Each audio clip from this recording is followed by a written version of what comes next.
Please, in your commentary later, short and precise, so that we have a good discussion. Our guests are very eminent academics and speakers, and I'm particularly delighted to have Dr. Kerem Oktem with us. The reason why is he was my former professor, so I have to be particularly careful what I say about Turkey. But in addition to that, Kerem is in a way a special kind of professor, not only because he has been at Oxford St. Anthony's College for a long time and has done research on various issues, and Turkey of course in particular, but also because he's now in Istanbul. That means he brings an inside perspective to the debate tonight.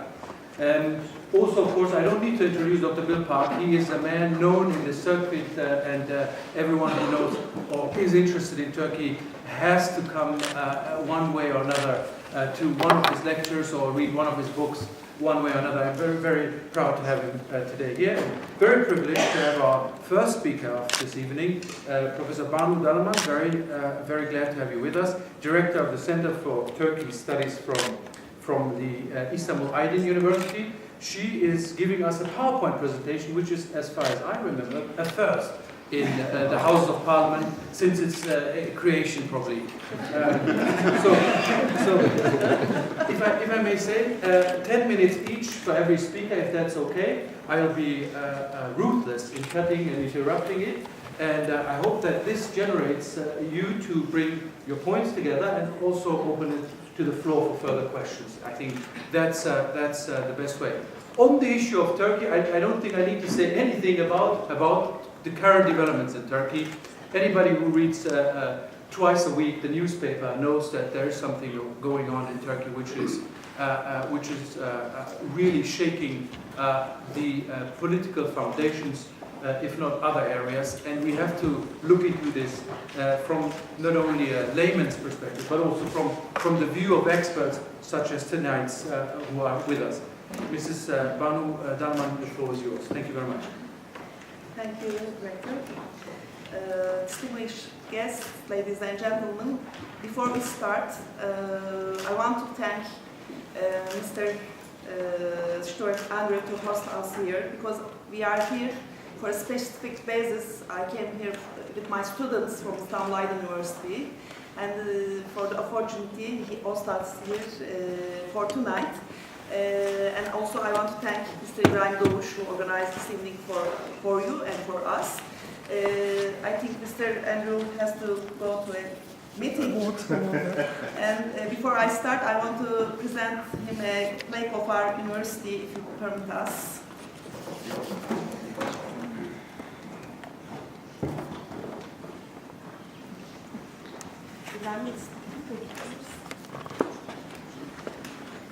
It's a Turkish tradition to present plaques. Thank you very much. Very kind.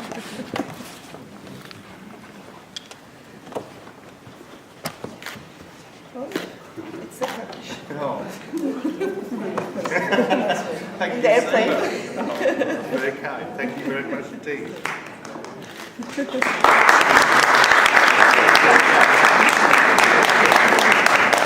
Very quickly say, because there is a bell going, it means I've got to go and vote, and I've got 3 minutes to run downstairs, and I don't want to have a heart attack. Let me just say a very warm welcome to you. We're delighted to welcome you to this Parliament. We're very proud of this building, and yes, you're probably right, it is the first time there's been a PowerPoint presentation, but we hope you have a really enjoyable meeting. Thank you very much for that kind presentation, and a very successful and lovely visit to the United Kingdom, despite the wet and awful weather. We give you a nice warm welcome, and with that I'm going to have to run. Thank you very much indeed. Thank you. Thank you very much. Okay. 5 minutes. Okay, go ahead. Hello again. It's very difficult to define Turkish politics when you live within it, because it's very complex what we are living in Turkey right now. And when we discuss the topic of today, I want to portray the political portrait of Turkey towards democratization in 2013. When I will make a chronology of the events we lived in 2013 in Turkey, and I will make a presentation of this. That's why I use PowerPoint. We can go through. I have to be strict this time. If you look Turkey democratization process, we can say a year of liquidating year of all political system, and unfortunately we cannot say that another year of building new Turkey. The discussion was about to build a new Turkey, but only AK Party government could make liquidate the old system. But what I mean by old system, I have to describe this. Before I come here, I saw some newscasts about Gezi movement, things like that on BBC, Euronews things. I saw that the way to look from the Europeans are what we are living in Turkey, it's much more orientalistic view. It's not a comprehensive way of looking.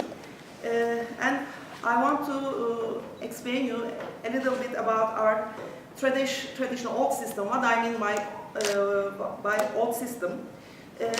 Turkey has a different way of living things.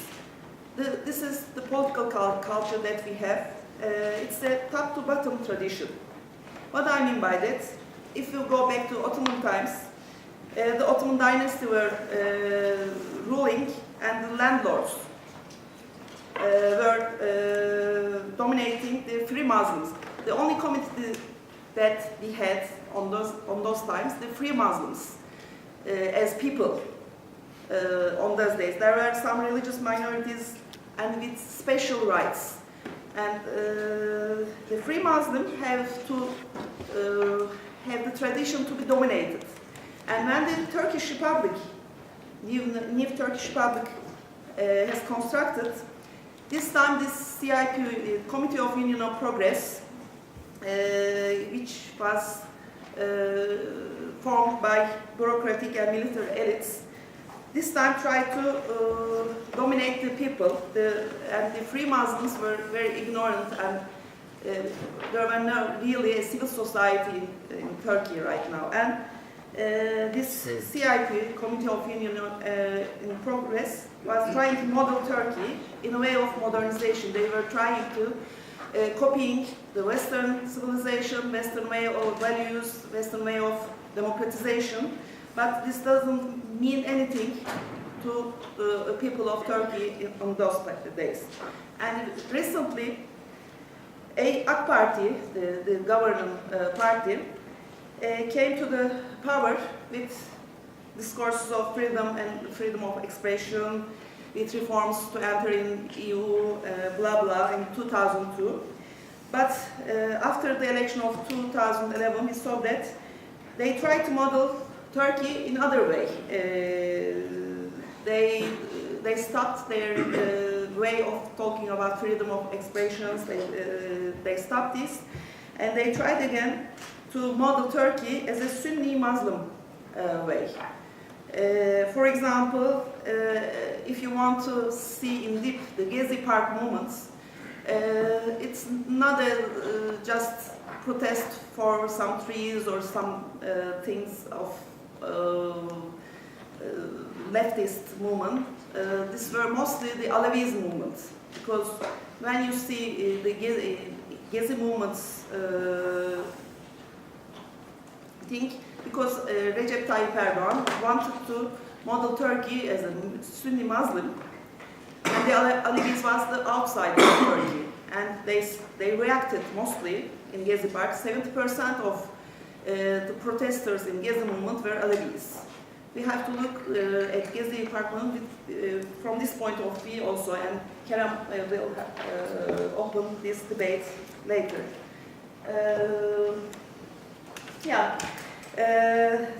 When we look at Turkey, democracy is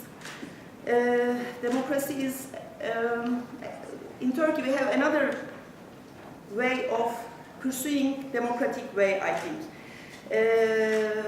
I want to give an example. For example, Alexis Tocqueville, when he went to United States, firstly. He discovered that in late 18th, spirit of freedom and religion are enemies in France, but in America, they're friends. So in America, there is another type of democracy than France. There is no one way of democracy, and Turkey has to find its own democracy. France made his democracy with bourgeois revolution. England made it with workers' industrial revolution. USA with associational life. And for democracy, the actual heel of democracy is people. People is the most important thing to arrive to a democracy that will lack a conscience of people's right. Can we go further? The critical breakdown of Turkish politics in the past, in 2013, end of military tutelage over politics by 2010 referendum. That's what I said. The AKP's success of AK Party's government. 2011 general election, it's very important because after that, AK Party has 50% of the votes and strengthening his position, and after that he changed. He began to be more authoritative way of life. But we have to look at the forthcoming events also. We have now 2014 local elections, in 15 general elections and presidency elections. We have to look all these events forthcoming. And in 2013, social and political cleavage really deepened, and we have four main important events in 2013. Democratic solution, democracy package, we can enter in discussion part on it. New constitution writing process, which is revoked, as perhaps you know. Gezi Park's protests, and lastly, in 17 December, corruption probe, which is the last and most important event that we lived in Turkey in 2013. Can we go further? And perspective struggles that become more intense over conflict developments and policies. We have democratization steps to go further. Foreign policy, and after Arab Spring, it's important, our foreign policy and local elections agenda. We have three main contemporary problems that we have to deal. And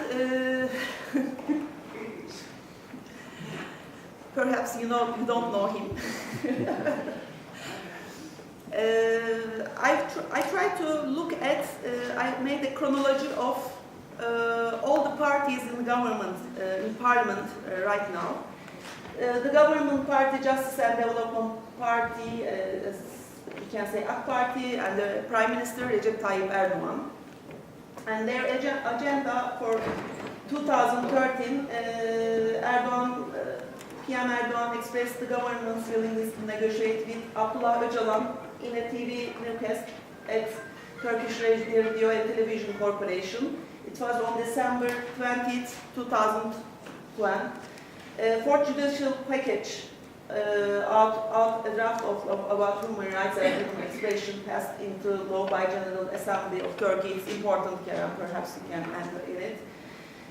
And police intervened with water cannons against about 50 protesters gathered at Taksim Square in Gezi Park to protest the pedestrian project, and then this intervening group as a large mass meeting, also known as Gezi Park protest. This is the main event of thing. And PM Erdogan has met and discussed with representatives of Gezi Park protest about 5 hours.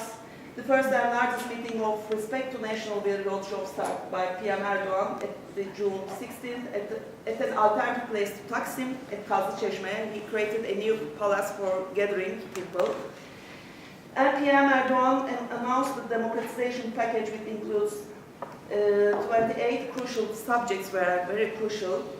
And Erdogan, Besut Barzani and Kurdish singer Şivan Perver all together in Diyarbakır in one of the Respect to National Will meeting, they come together. It was very important also. And the members of the AKP party revoked the Constitution Commission's activities, which have worked for 2 years on a new constitution. The main reason is that there were no suitable conditions to create a mutual agreement in a new constitution among 4 main political parties in parliament. We can go further. And what about the main opposition party, the Republican People's Party, CHP? First, CHP announced that open credits to democratic solution process of peace. Firstly, they said, okay, we are with democratic solution process.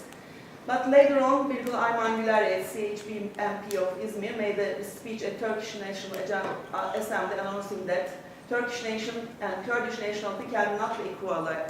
This was a very, very reacted discourse. And then, leader of the main opposition party, Kemal Kılıçdaroğlu, announced that they will not support anymore the democratization package. And the big rally of CHP planned to be realized in Kadıköy Square has been moved to Taksim Square to support his protest. And after that, the headscarves passed from parliament, and some of the AKP MPs entered in parliament with scarves, and one of the MPs, women MPs, protested this in the parliament. And at the late December, CHP announced the candidates for the mayoralty of 2 major cities of Turkey for next election. Mustafa Sarıgül, mayor of Şişli district, who was dismissed from CHP because of the corruption things 10 years ago. And Mansur Yavaş, which was the MHP previous local election, Ankara. We can go further. And Nationalist Movement Party, there are 4 parties in parliament, as you know. MHP chronology. There are so much things happened within MHP in 2013. MHP MP of Kocaeli Lütfü Türkkan met with Kurdish MP Leyla Zana, which was a very important event. MHP has announced the draft constitution on the judiciary, and Sakarya Province administration was dismissed, and Sakarya Province organization was temporarily closed. And most of the MHP administration, province administration, was temporarily closed. And this province administration goes to the judiciary. At the Presidency Council meeting, MHP was urged to create a general open air meeting all over Turkey at 9 big cities, preserve your national values and let them alive, which was against Kurdish discourse that AKP was doing. The province administration, which are close by MHP, start a legal struggle. And lastly, MHP leader Devlet Bahçeli visited the ideological institutions of MHP called Turkish Hearts. This is very important for this party. For the first time in 10 years. This is very confusing what he's doing. And last party that we have in parliament, Peace and Democracy Party, it is a co-chaired party, Gülten Kuşanak and Selahattin Demirtaş. It's a Kurdish party, as you know. What happened for BDP? BDP representative Ayla Ata, an independent deputy and co-president of Democratic Society Congress, it's another division of Kurdish in Turkey, Ahmet Türk, went to İmralı Island to meet PKK, Kurdistan Workers' Party, incarcerated leader Abdullah Öcalan. Everybody know Abdullah Öcalan, I think. Co-chair of BDP, Selahattin Demirtaş, announced that Kurds are ready to keep peaceful atmosphere in funeral ceremony of 3 Kurdish women killed in Paris. Representatives of DDK and PDP deputies get attacked in Sinop. BDP's report was leaked to the press for after the second visit to İmralı. BDP committee decided to not take action in Gezi protests after their 6th visit to İmralı. They were not in Gezi parks, the Kurdish people. BDP co-chair Gülten Kuşanak and co-president DDK Ahmet Türk went to northern Iraq to meet the PKK's administrative. BDP attended the preparatory meeting for the Kurdish National Conference for all Kurdish in the area. and BDP announced a special quota for women candidates in 21 municipality at local elections 2014. And People's Democratic Party was established by 3 deputies dismissed from BDP and independent deputy, another Kurdish party, has established. And attendance of 3 BDP member of parliament to AK Party Diyarbakır meeting created a political crisis within BDP. They broke the party's top management decision. That's why they were. This was a very important decision. That's what we lived right now. I have 2 more minutes. Actually, you don't have any further but please wrap it up. Yeah. And as we look what happened in Turkey that way, this types of activities happen in every country. But as you see, there is no cohesion what we are living in. And there are very special problems in Turkish democracy. And people are very, very deeply polarized in Turkey. And they are getting more and more in favor. For example, there's some social problems of Turkey also. For example, never-ending construction madness in Turkey, AVM madness. It's a very, very popular social event in Turkey. Authoritarian style of the Prime Minister, it's an important thing that we are facing. And he's trying to dictate a lifestyle that everybody won't accept it. And the corruption case, I think it's the most important event, but lessly reacted thing that we have lived last in Turkey. It's the main problem of Turkish people, I think. And separation of power, and it's the main problem. It's a part of the political culture that we are living in Turkey. Control of institution. Who will control the institution? The government will control the institution. Do we need to control institutions? Or there is a state within the state? There is a parallel state? These are the questions that we are asking. But okay. I'm finishing. We have to change your Turkish political culture. Mostly, leaders are important in Turkish culture. People love authoritarian, charismatic leaders. That's the one, I think, important problem. We love authoritarian democracy. That's the case. And Tayyip Erdogan says that we are doing free and fair elections. It's correct, but it is enough. I don't think so. There are problem of 10% threshold problem. 70% of Turkish people are not represented in the elections, I think, because of the 10% threshold. And there is no democracy within the party. All the MPs and all the mayors are appointed by the leader of the party, the government, the opposition parties. And we don't have free media, freedom of expression for the academics, for the journalists are not enough developed. And separation of power is another problem. We have the institutions, the power institutions are not controlled. And that means we have to make this kinds of problems, solve this problem. Thank you for listening. Thank you. Thank you.